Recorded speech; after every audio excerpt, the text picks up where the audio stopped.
是。我问你哦，什么是艺术？艺术，艺术就是那个，就是一个变成不一样的一个东西，就是如果全部都是灰狼，然后突然跑出一只白狼，然后活在里面，它就是这一群灰狼里面的艺术，就是灵异的这个异嘛。艺术就是变数的意思。不是那种艺术，不是那个艺术啊，是那种艺术，是那种艺术，你懂吗？手这样一挥是艺术，就是艺术。就是因为我不知道怎么形容艺术是什么，所以我才问你啊，就是那种艺术。就是那种艺术，那种艺术。可能画图是艺术啊，跳舞是艺术啊，建筑是艺术啊，音乐是艺术啊。那既然要谈艺术，那要从术开始来谈。什么是术？艺术。好，我来谈谈术。术就是一个方法、方式，然后就是一道门。就是这样。这个很难去用这个世界的语言来说，不过我试着说给各位听。艺术它是这样子，它就是从我们的感官，然后去开一扇窗、一扇门，那就是那个术。那至于那扇窗、那扇门要用什么方法，有人可能是画图，那有的人可能是视觉创作，有的人可能是甚至是舞蹈，他用各种不同的方式。刚刚说术是一种方式嘛，所以舞蹈它也可能是一种方式。绘画也可能是一种方式，甚至武功也可能是一种方式，有各种不同的方式，利用那个方式把虚空中的美感，借由这种方式去吸收那个宇宙属于美感的流动，把那个流动借由这种方式带到这个世界来，叫做艺术。那既然是这样子，要带到这个世界来。美感这种东西就不是逻辑性的，这不是左脑的一个想法，所以我们通常艺术会使用的是右脑。右脑跟左脑它的分别大概是，左脑它是一种连续性的，就是线性的，而右脑是一种并联式的，就是它一次可以去吸收整个面，甚至整个立体的状态，然后它能够一次把它这些讯息量吸收进来，所以它是全面性的吸收。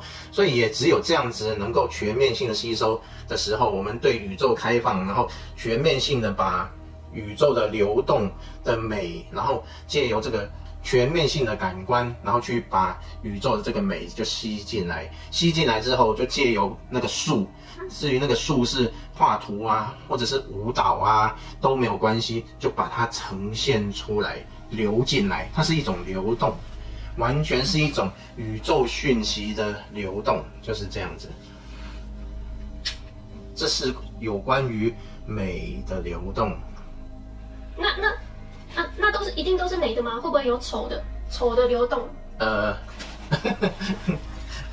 我只能这么说，宇宙的讯息无穷无尽，你所开的门，它吸收了哪一些讯息，那就不一定了。那你个人认为美，但是别人可能认为不一定美，只是这样子而已。它还是来自宇宙的美好的讯息，只是这美好的讯息在地球人的这个感官眼里，或许认为，它不见得是美的，但是换到另外一个世界，搞不好就美了。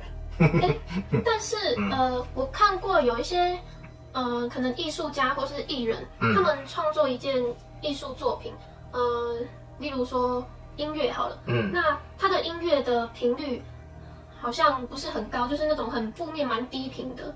但是它又是一个艺术，然后也很多大众喜欢。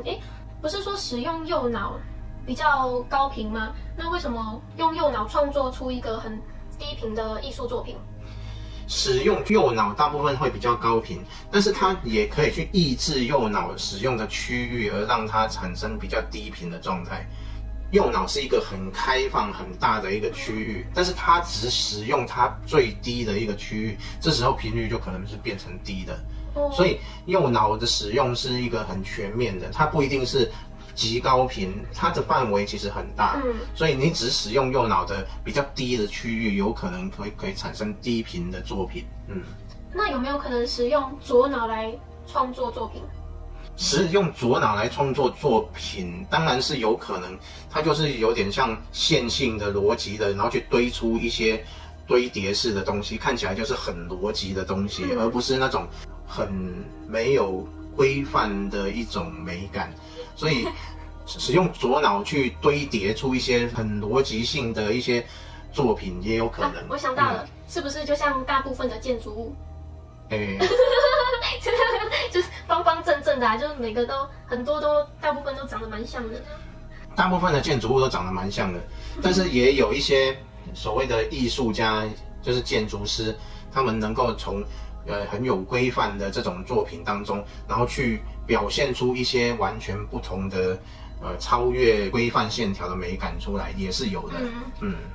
那个我听说有一些艺术家很厉害，例如说钢琴家啊，或是武打，或是舞蹈，或是唱歌，有一些很厉害的艺术家，他们都能进入到一个像无我的境界，把外挂开到最大那样，就是一般人都没办法到那种很高端的程度，就是很厉害的意思。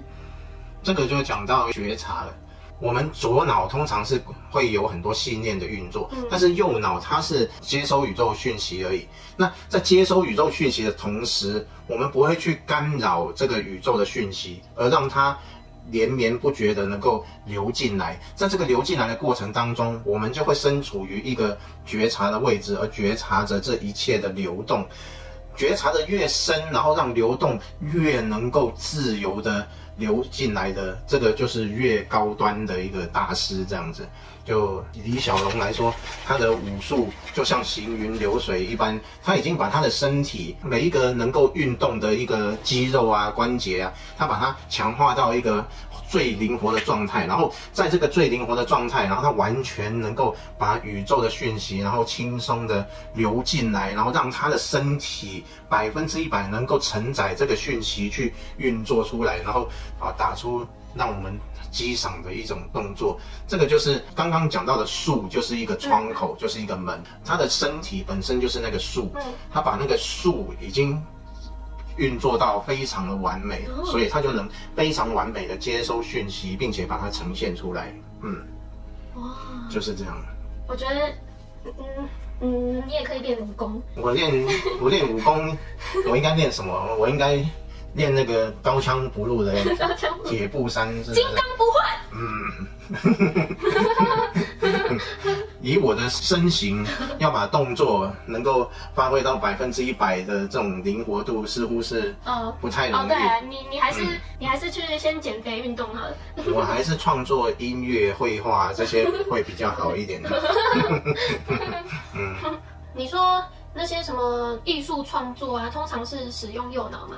对。假设说人死了之后，不就没有右脑了吗？那灵魂不是永生吗？那灵魂还在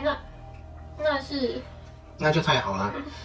我们的脑其实它是一个限制，它不是一个展现，它反而是一种限制。是我们人死了都没脑的时候，这个门户就等于说大开，就是你直接就进入了宇宙的讯息里面，悠游于宇宙的讯息里面。如果你是很有创意，然后很艺术的一个人的话，你悠游于这个宇宙的讯息里面，那时候也没有身体了，就在你的灵魂里面流动，你就会变成一个非常优美的展现，就是这样。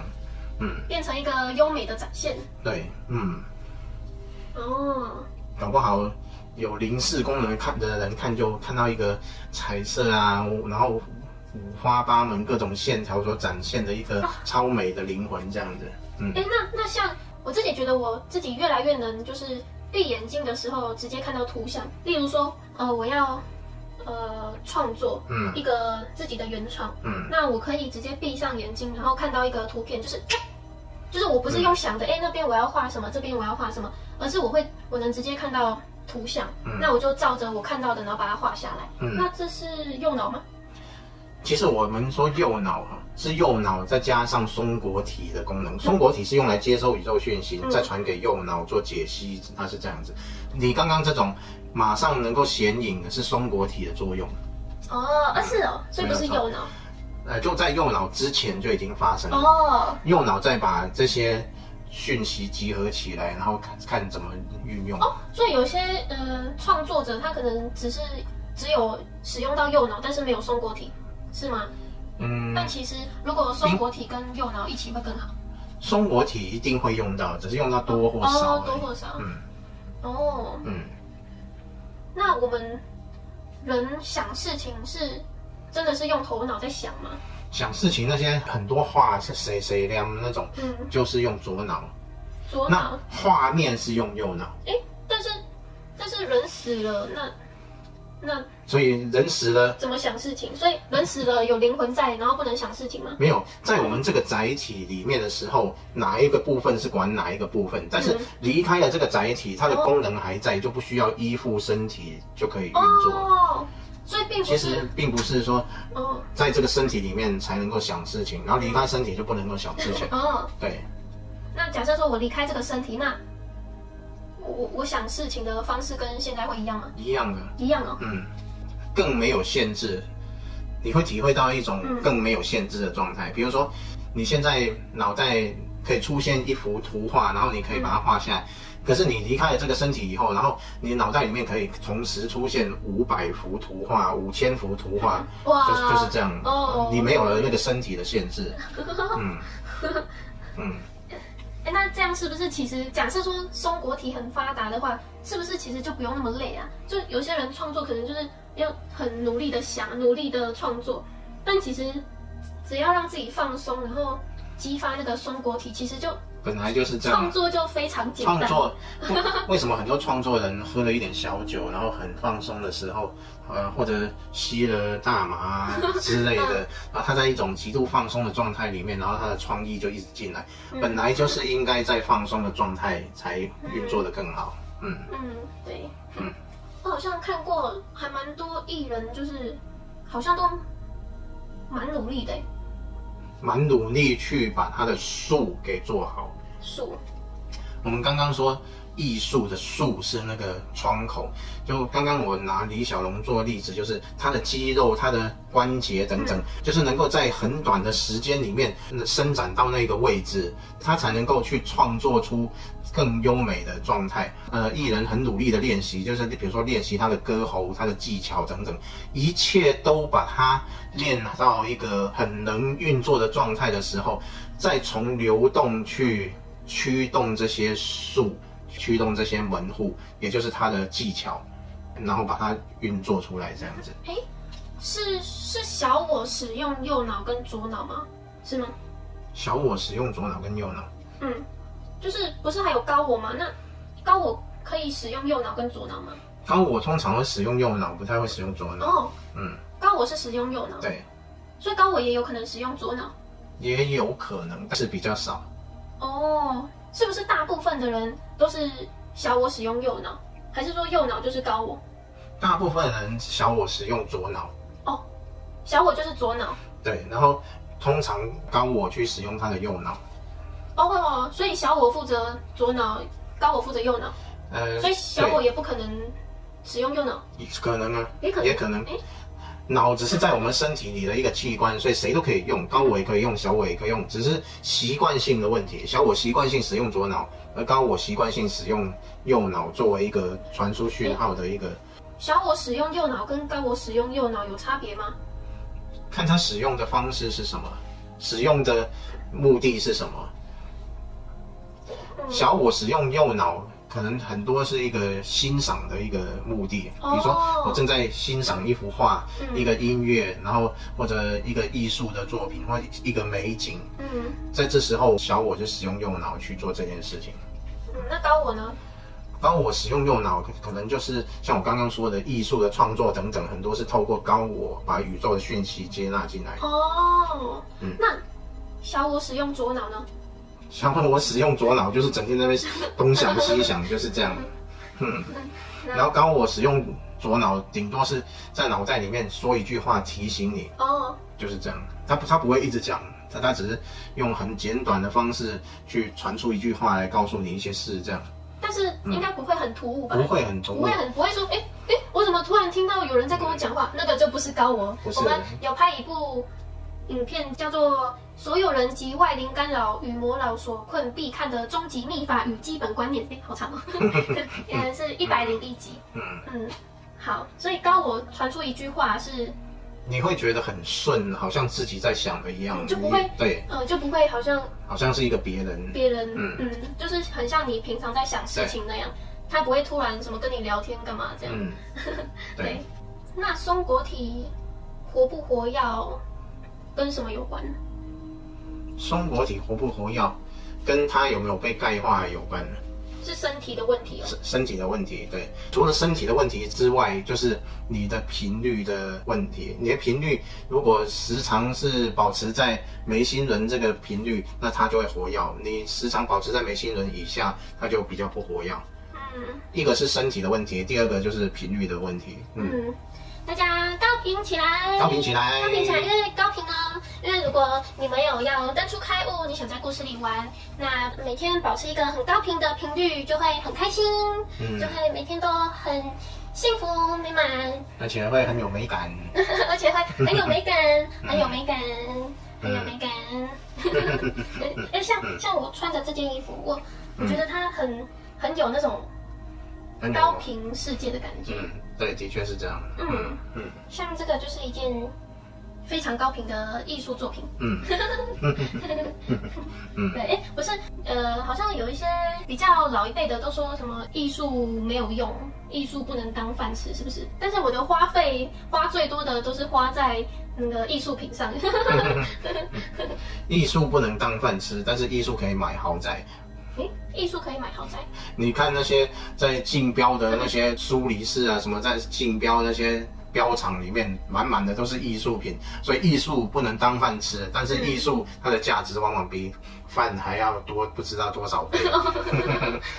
对啊，往往一栋豪宅的价钱只能买一幅画。其实人类越来越进步了嘛。时代慢慢在转变。未来也有可能就是会有机器人来代替人类工作，就有一些工作会被取代掉。对，但我觉得未来可能艺术就还蛮盛行的，对不对？对啊，有这个可能哈。对啊，那可能人类就会开始创作啊，然后发挥创意啊，等等等。所以艺术其实是未来的一个趋势。对啊。所以大家尽早培养自己的艺术感。艺术感。耶！到时候就是全世界就会变成像一种分享自己的艺术，自己的创作这样子。那全世界就是一种美好的交流。那可能创作也不是为了钱，而是真心喜欢做这些事情。分享。对啊，分享这样子。好，这集就到这边结束，拜拜，拜拜。